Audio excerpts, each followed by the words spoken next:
When you are bench pressing, not even heavy weight, and your arms start shaking, the reason usually isn't because your triceps are weak or your serratus anterior isn't strong enough. The real issue is that your scapula simply isn't stable enough. Think of it this way. Either you are not depressing your shoulder blades properly during bench press, or your thoracic spine is too strict, causing the scapula to wind out instead of sitting back on your rib cage.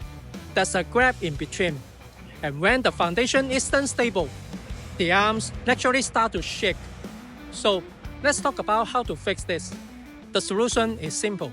Since we can't keep the scapula tight, we need to strengthen the middle trapezius, essentially the rainbow area. Another reason is weak upper triceps.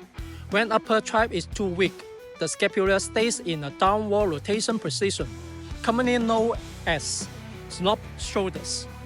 When that happens, it's hard to find that shoulder blade down and locked feeling during bench press. If you are a beginner and want to better feel your scapula, the best exercise is pull-ups.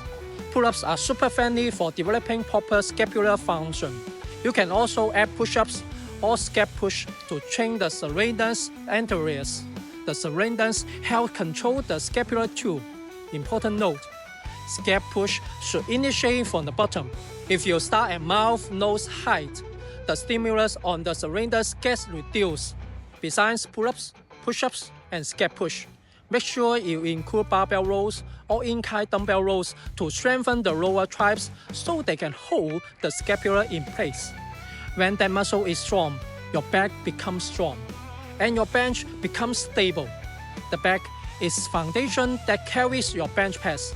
If we don't train back or barely train it, the bench press weight simply won't go up.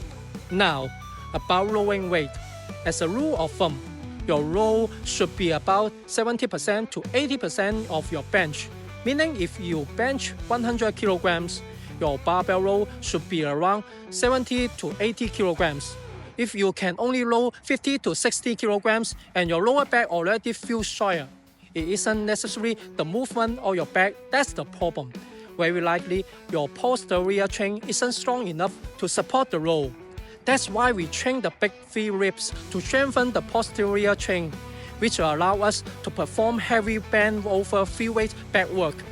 Once your posterior chain is developed, your back grows fast, and then your chest and shoulders won't be limited by your back anymore.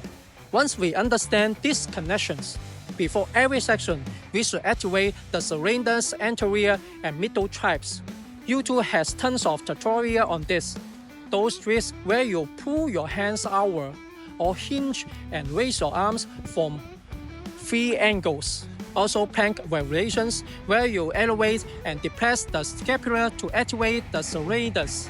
Once these are done well, you will notice your bench press becomes super stable.